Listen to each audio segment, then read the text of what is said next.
Assalamualaikum warahmatullahi wabarakatuh. Perkenalkan, nama saya Hilda Maulidiansi, NIM 22251900012, kelas 5B Pendidikan Matematika, Universitas Sultan Agung Tirtayasa. Pada kesempatan kali ini, saya akan menjelaskan materi statistika matematika, yakni submateri 10.9, Testing Hypothesis Cornering Variances, pada buku Mathematical Statistics with Application edisi ke-7.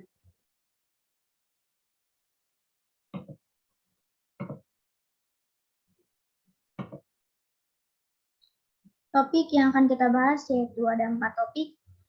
Yang pertama pendahuluan, yang kedua uji hipotesis, yang ketiga ada daerah penolakan, dan yang terakhir ada tabel distribusi chi-square, tabel distribusi x kuadrat.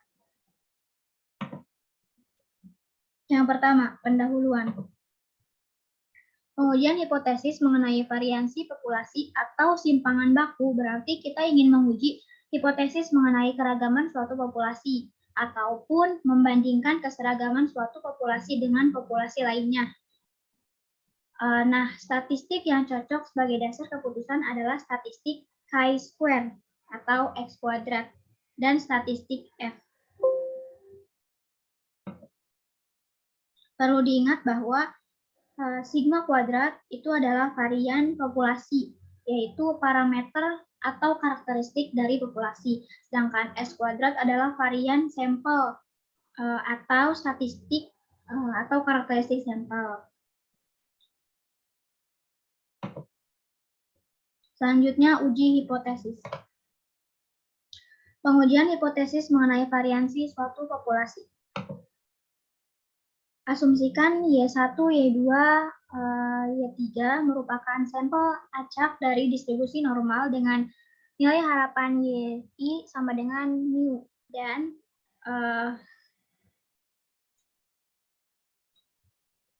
varian dari YI sama dengan sigma kuadrat.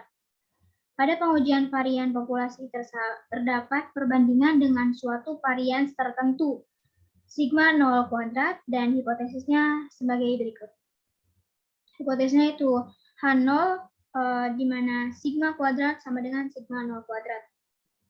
Ini ada 3 macam uji dari segi arahnya. Yang pertama, HA di mana sigma kuadrat lebih besar dari sigma 0 kuadrat. Ini uji satu arah ke kanan. Yang kedua itu HA di mana sigma kuadrat kurang dari sigma 0 kuadrat. Ini uji satu arah kiri. Yang ketiga itu HA di mana sigma kuadrat tidak sama dengan sigma 0 kuadrat. Ini uji dua arah. Nah, statistika uji didasarkan pada distribusi chi-square. Ini berdasarkan teorema 7.3. Teorema yang sudah dipelajari sebelumnya. Di mana x kuadrat, jadi ini distribusi chi-square ini distribusi x kuadrat ya, di mana x kuadrat itu sama dengan n-1 kali s kuadrat per sigma 0 kuadrat, di mana n-1 kali s kuadrat varian sampel dan sigma 0 kuadrat adalah pembanding tertentunya. Selanjutnya, kriteria pengambilan keputusan dan daerah penolakannya. Nah, kita masuk ke grafik. Ini ada 3 gambar grafik ya. Yang pertamanya adalah uji satu arah ke kanan. Nah, gambarnya seperti ini. Jadi ini ada yang di arsir merah, diwarnai merah. Ini adalah daerah alfanya. Nah, pembatasnya ini adalah ketika H0 ditolak. Kemudian ini yang daerah putih ini adalah H0 diterima. Kemudian yang nah, tolak H0 apabila x kuadrat lebih dari x A kuadrat dengan derajat bebas n-1. Sisanya terima H0. Kemudian yang kedua ini gambar uji satu arah ke kiri. Nah, ini yang diwarnai merah ini adalah daerah alfa, di mana daerah putih di dalam kurva ini adalah H0 diterima. Kemudian pembatas dari batas antara daerah putih dengan daerah merah ini adalah ketika H0 ditolak. Tolak H0 apabila x kuadrat kurang dari x 1 min A kuadrat, di mana derajat bebas N min 1, sisanya terima H0. Kemudian yang ketiganya adalah daerah uji dua arah kanan dan kiri. Jadi ini daerah merahnya adalah H0 ditolak, daerah merahnya ada dua, daerah merah sebelah kanan dengan daerah merah sebelah kiri. Kemudian yang tengah-tengahnya daerah putih dalam kurva ini adalah ketika H0 diterima. Kemudian pembatas antara daerah putih dengan daerah merah itu adalah H0 ditolak. Nah, jadi ini dibagi dua ya. Jadi alfa per 2, ini juga alfa per 2. Dan ini X kuadrat alfa per 2, X kuadrat 1 min alfa per 2. Tolak H0 apabila X kuadrat kurang dari X 1 min alfa kuadrat per 2. Nah, derajat bebasnya N min 1. Atau X2, X kuadrat kurang dari X alfa kuadrat per 2. Nah, sisanya terima H0. Ketika XA kuadrat sudah diketahui, maka untuk V atau derajat bebas yang sama dengan N-1, peluang dari X kuadrat lebih dari XA kuadrat itu sama dengan alfa, sama dengan A. Nilai dari XA kuadrat dapat diketahui di tabel 6, appendix 5 pada lampiran. Tabel 6, appendix 3, ralat. Jadi pada lampiran 3. Nah, selanjutnya kita akan membahas tabel distribusi chi-square atau tabel distribusi X kuadrat. Nah, di sini terdapat tabel ya, tabel presentasi. Distribusi chi-square atau distribusi X kuadrat. Nah, ini tabelnya. Tabel ini yang akan kita pergunakan untuk mempermudah perhitungan. Dimana ini profilnya seperti ini ya. Ini daerah yang diaresi abu ya, ini warnanya kurang lebih ya, abu. Ini adalah daerah alfa.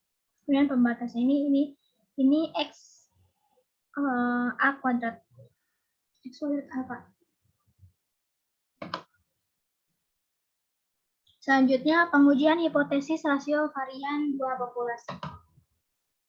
Asumsikan sampel bebas dari populasi normal. Pada pengujian varian dua populasi, kita lakukan untuk menguji apakah dua populasi memiliki kesamaan varian.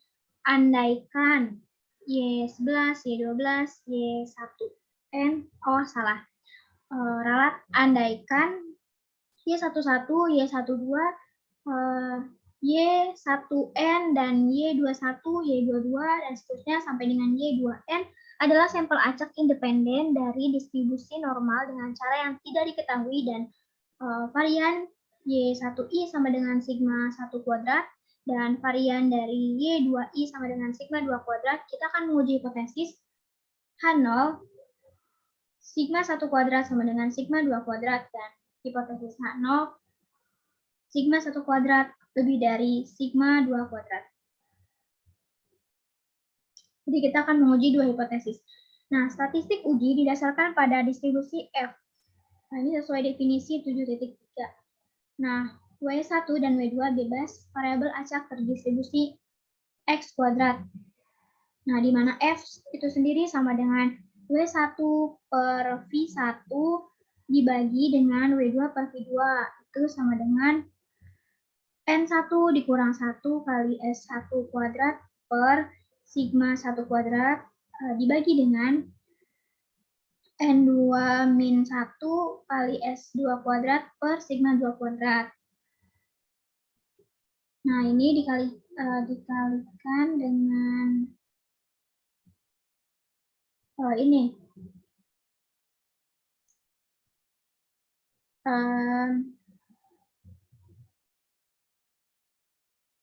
Nilai dibagi dengan nilai V1 dan V2. Jadi W1 ini kan yang tadi ini ya, yang N1 dikurang 1 kali S1 kuadrat per sigma 1 kuadrat. Ini dibagi dengan V1. V1-nya itu adalah N1 dikurang 1. V itu derajat bebas. Kemudian yang W2-nya itu yang tadi sebagai penyebut yang N2 dikurang 1 kali S2 kuadrat per sigma 2 kuadrat. Ini dibagi dengan nilai dari V2 derajat bebasnya, yaitu dibagi N2 dikurang 1. Nah, ini sama dengan sekian. Ini kemudian dijabarkan, diperoleh F sama dengan S1 kuadrat sigma 2 kuadrat per S2 kuadrat sigma 1 kuadrat. Nah, dari H0 sigma 1 kuadrat sama dengan sigma 2 kuadrat, maka F sama dengan S1 kuadrat per S2 kuadrat.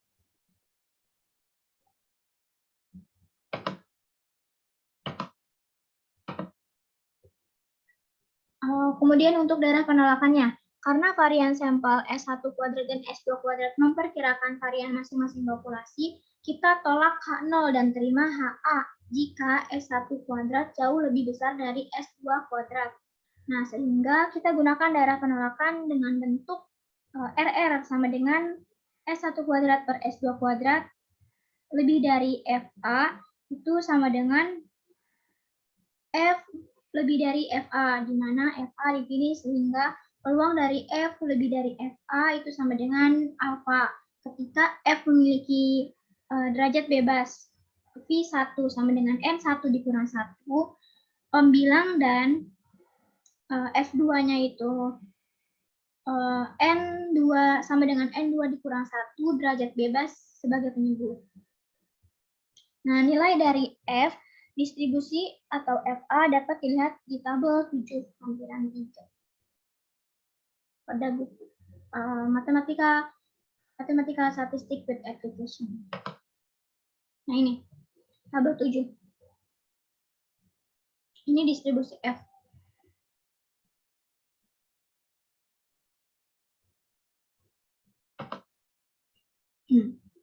Selanjutnya, pengujian hipotesis rasio varian dua populasi.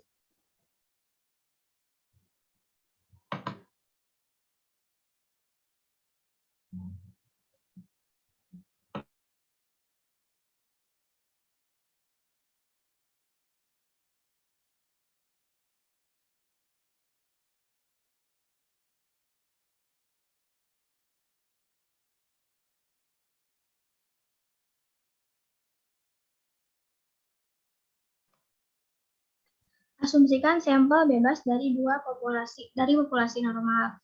Pada pengujian varian dua populasi, kita lakukan untuk menguji apakah dua populasi ini mencari varian. Dan hipotesisnya yaitu sebagai berikut. H0 sigma 1 kuadrat sama dengan sigma 2 kuadrat, dan H0 di mana sigma 1 kuadrat tidak sama dengan sigma 2 kuadrat. Jadi untuk menguji dua populasi ini, dua hipotesis ini.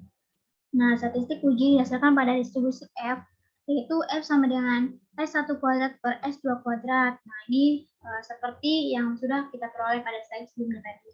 Dan F pangkat min 1 itu sama dengan S2 kuadrat per S1 kuadrat. Ini diubah, dibalik posisinya karena pangkatnya pun negatif 1. Lalu perhatikan misalkan FAB menyatakan variabel acak dengan distribusi F dengan derajat bebas pembilangan penyebut A dan B berturut-turut. Misalkan FB,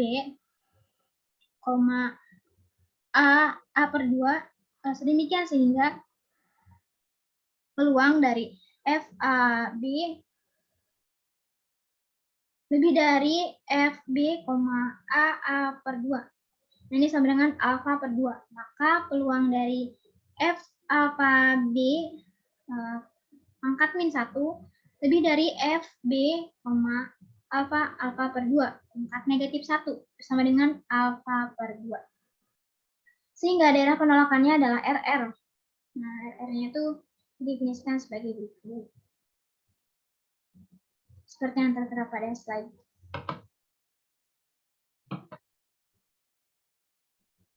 Demikian yang dapat saya sampaikan mengenai submateri 10.9 ini. Kurang lebihnya saya mohon maaf apabila ada kesalahan, mohon maaf apabila ada kekeliruan. Terima kasih atas perhatiannya. Wassalamualaikum warahmatullahi wabarakatuh.